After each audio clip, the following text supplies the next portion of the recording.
delegates, students who have been here from the morning, patiently listening and also contributing from the floor, because contributions from the floor enrich the discussions as much as the presentations made from the dais.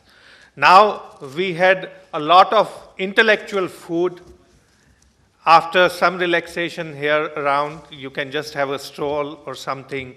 I will invite all of you to be back to enjoy dinner at 7 p.m. in the lawns in front of the hall. So please join us for dinner. Which lawn? In the front only. Earlier it was in Margosa, but now we will have it here itself. So from 7:15 we'll start serving some light snacks. Those who want to go and come back, you must come back by 7:30, 7:45.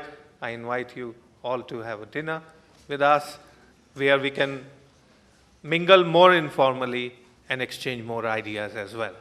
Thank you very much. With this, I declare today's working sessions closed, and I look forward to having you all again tomorrow, 10 a.m., but not in this hall, the hall called Jacaranda, first floor, in the opposite side of the building. Thank you very much. This is yours? Whose is this pair of glasses here?